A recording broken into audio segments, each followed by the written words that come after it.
श्री वीतरागाय नमः। घर घर चर्चा रहे धर्म की, दुष्कृत दुष्कर हो जावे। ज्ञान चरित उन्नत कर अपना, मनुज जन्म फल सब पावे। अरे मनुष्यता होने का फल, मनुष्य गति में जन्म लेने का फल, जैन कुल में जन्म लेने का फल, ये इंद्रियां सभी स्वस्थ मिलने का फल क्या है कि यदि हमारे ज्ञान और चारित्र में उन्नति हो। ज्ञान का अर्थ कल भी हमने चर्चा की थी, ज्ञान का अर्थ लौकिक उपाधियां मिल जाना नहीं। ज्ञान का फल हमारी अज्ञानता का अभाव हो।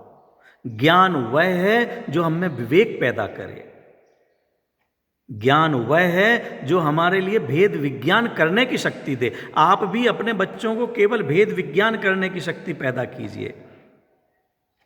मित्र कौन बनाने लायक है, कौन बनाने लायक नहीं है, मित्रता किससे करनी, अपना कौन पराया कौन, हितकारक क्या अहितकारक क्या, भक्ष क्या अभक्ष क्या, पूज्य कौन अपूज्य कौन, हितकर कौन अहितकर कौन, जीव कौन अजीव कौन, और उसमें स्व कौन पर कौन।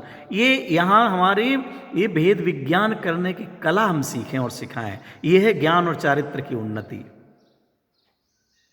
हम कुछ भी पढ़ लिया और सब चीज़ ये भी मेरा वो भी मेरा, हमने इतना कमाया, जिन परिणामों से जिन कार्यों के करने से हमें आकुलता मिलती है, टेंशन में हम रहते हैं, उन्हीं कार्यों को करते जाना और उन्हीं का ज्ञान प्राप्त करते जाना, ये कैसा ज्ञान है? जो ज्ञान हमें अपने से दूर ले जाए, जो ज्ञान हमें अपनों से दूर ले जाए, उसे क्या ज्ञान कहेंगे? उसे क्या सफलता कहा जाए? वह सफलता किस काम की जो अपनों से दूर कर दे? वह सफलता किस काम की जिसके अहंकार में हम अपने परिजनों को अपना परिजन नहीं समझें, अपने माता पिता को माता पिता नहीं समझें, गुरुजन को गुरुजन नहीं समझें, पूज्य को आदरणीय को अपना आदरणीय ना समझें? वह सफलता किस काम की? आप कहाँ के जनरल मैनेजर बन चुके हैं, कहाँ के चीफ इंजीनियर बन गए हैं, कहाँ के आईएएस आईपीएस बन गए हैं, इससे क्या अंतर पड़ता है? अगर आप में इतना लौकिक विवेक जागृत नहीं है, अपने माता पिता के प्रति आदर भाव नहीं है, अपनी समाज के प्रति कृतज्ञता का भाव नहीं है, तो क्या है उस डिग्री का मूल्य? क्या लाभ होगा? अंत में हम अकेले पड़े रह जाएंगे, कोई हमारी चर्चा करने वाला भी साथ नहीं होगा। आप कह सकते हैं हम इसी तरह के लोगों के, हमारी बड़ी बड़ी समाज है, हम इंजीनियरिंग लोगों ने अपनी मेजॉरिटी बनाई है, एक समिति बना ली है, हम डॉक्टर्स ने अपनी बना ली है, हमने तो एक नया समाज ही तो खड़ा किया है भाई साहब। उसे भी तो एक समाज का मतलब क्या है? एक समुदाय खड़ा किया है ना, तो उस समुदाय के प्रति आप जिम्मेदार बन रहे हैं, उस समुदाय के उत्थान के लिए, उस समुदाय के लिए, उस समाज के लिए कुछ काम करना चाहते हैं। और जिस समाज में आपने जन्म लिया, जिस समाज में आप खेले, जिस समाज में आप कूदे, जिस समाज में आप पढ़े, जिस समाज ने इतना योगदान दिया कि आपका सम्मान किया उच्च पद पर जाने के उपलक्ष्य में, आपके माता पिता जिस समाज के बीच में रह करके अपने आप को गौरव का अनुभव करते हैं, उस समाज के प्रति हमारी कोई जिम्मेदारी नहीं है, तो फिर क्या ज्ञान हुआ? उस परिवार के प्रति, जिस परिवार ने हमारे लिए धीरे धीरे धीरे करके, इतना छोटे से बच्चे थे हम और आज हमारे लिए 5 फुट 5.5 फुट का बना दिया, हमें ए फॉर एप्पल अनार लिखना नहीं आता था, जिस परिवार के लोगों ने परिश्रम करके और अपना श्रमदान करके, अपना समय दान करके, अपना धन दे करके हमारे लिए डॉक्टर इंजीनियर बना दिया, आज वही परिवार हमारे लिए मूर्ख लगने लगे, वही परिवार वाले हमारे लिए पिछड़े लगने लगे, उन परिवार वालों की संस्कृति हमें पिछड़ी संस्कृति लगने लगी। और हमारे अगल बगल में एक लड़का या लड़की जो हमारे बगल में खड़े हो गए, उसने जीन्स पहन करके आगे स्लीवलेस कपड़े पहन करके कोई लड़की आ गई और आई लव यू इलू इलू करने लगी, वो आपके लिए महान हो गई? नहीं साहब, उसके बिना हमारा जीवन नहीं जिया जा सकता है। ये कैसा ज्ञान है? इसे ज्ञान कहेंगे कि अज्ञान कहेंगे? इसे विवेक कहेंगे कि अविवेक कहेंगे? हमारा किसी भी बालक बालिका से, युवा युवती से द्वेष भाव नहीं है। वो सभी बच्चे अपने हैं। हमें उनके अज्ञान से के प्रति अज्ञान को मिटाना चाहते हैं हम। उनके उस दुष्चरित्र को, उस संस्कृति के प्रति जो उनके मन में ये हीनता की भावना आई हुई है, उस हीनता की भावना को मिटाना है। हमारी जैन संस्कृति, हमारा जैनाचार, जिसको देख करके, जिसके शील को देखकर, जिसके सदाचरण को देखकर लोग सम्मान करते हैं, आदर से बोलते हैं जैन साहब आए हैं, जिनके खान पान को देख करके लोग सम्मान करते हैं। हम अपने समाज के सम्मान को, धर्म के सम्मान को नीचे ले जाने में सहभागी न बने। हम अपनी समाज के पतन में कारण न बने, अपनी संस्कृति को नीचे गिराने में कारण न बने। हमारा ज्ञान और चरित्र उन्नत हो। ज्ञान चरित्र उन्नत करे अपना। ज्ञान और चारित्र को, अपने आचरण को, अपना आचरण, ये पैसे के पीछे बेईमानी ना करें।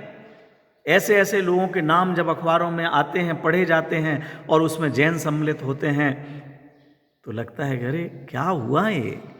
अपरिग्रही भगवान के भक्त परिग्रह के पीछे भगवान को ही बेचने को तैयार, धर्म को बेचने को तैयार, परिवार को छोड़ने को तैयार। कैसे अपरिग्रही भगवान के कुल में जन्म लिया है। हम अपरिग्रही भगवान के पुजारी हैं, हम अपरिग्रही भगवान के दास हैं, हम उनके भक्त हैं।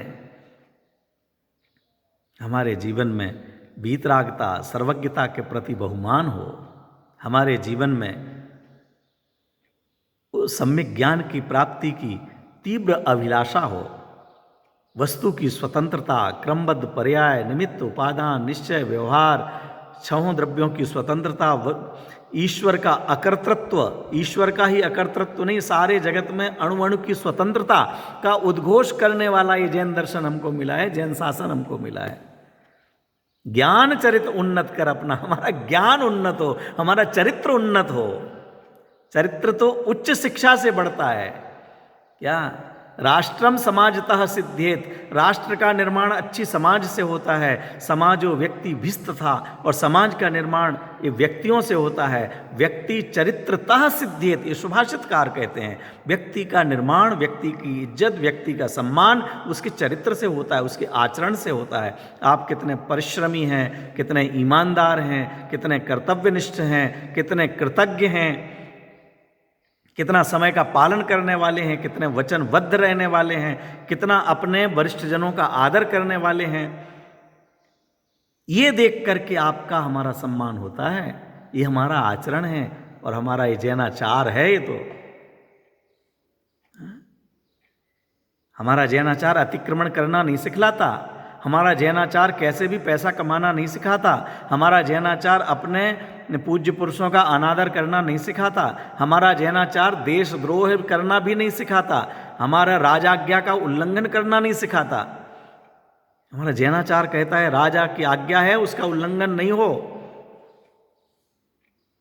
हम अपने आचरण के द्वारा अपने जैनाचार को दिखाएं। हम प्रभावक बनेंगे। जितना मैं ये वीडियो बना करके या दूसरे लोग प्रवचन करके प्रभावना नहीं कर सकते, उतनी आप अपने आचरण के द्वारा प्रभावना कर सकते हैं। ये आपके ऊपर है, ये हमारे ऊपर है। मित्रों समझें, बहुत समझने की आवश्यकता है। ये जीवन की क्षणभंगुरता का ध्यान रखें। उदय बदलने में देर नहीं लगती। उदय कभी भी किसी का भी बदल सकता है। आज के प्रधानमंत्री कल के भूतपूर्व प्रधानमंत्री बनने में किसी को देर नहीं लगती। भूतपूर्व मुख्यमंत्री कहलाने में देर नहीं लगती। भूतपूर्व अध्यक्ष कहने में देर नहीं लगती। किस समय क्या हो जाए, करोड़पति रोड़पति कब हो जाए, कब दिमाग की कोई नस खराब हो जाए, न्यूरो संबंधी एक बीमारी हो जाए, सारा ज्ञान खलास हो जाए, खत्म। भूकंप का ये 2 मिनट के लिए झटका आ जाए, कितनी कितनी बिल्डिंगें और बंगले धराशायी हो जाते हैं, लोग चले जाते हैं। ये बीमारी हमारे सामने दिख रही है। कैसे लोग घबराए हुए चारों तरफ फैल हैं। पूरे विश्व के लोग घबराए हुए हैं। कल क्या होगा पता नहीं है, कब स्कूल खुलेंगे पता नहीं है, कब बाजार खुलेगा पता नहीं है। ऐसी परिस्थिति में भी हमें धर्म प्रिय नहीं लगता है। ऐसे समय में भी धर्म चर्चा करना अच्छा नहीं लगता, ऐसे समय में भी हमें समता पूर्वक रहना अच्छा नहीं लगता, ऐसे समय में भी हमें सदाचरण करना अच्छा नहीं लगता। अगर नहीं लगता तो विचार करना, कहीं हम बुरी जगह जाने वाले तो नहीं हैं, कहीं हमारा भविष्य दुखद तो नहीं होने वाला है। हम तो यहाँ पर कह रहे हैं, कवि तो कह रहे हैं कि घर घर चर्चा रहे धर्म की, दुष्कृत दुष्कर हो जावे, ज्ञान चरित उन्नत कर अपना, मनुज जन्म फल सब पावे। मनुष्य जन्म पाने का फल अपने ज्ञान को सच्चा करने में, अपने आचरण को अच्छा करने में है, अन्य कोई उपलब्धि में नहीं।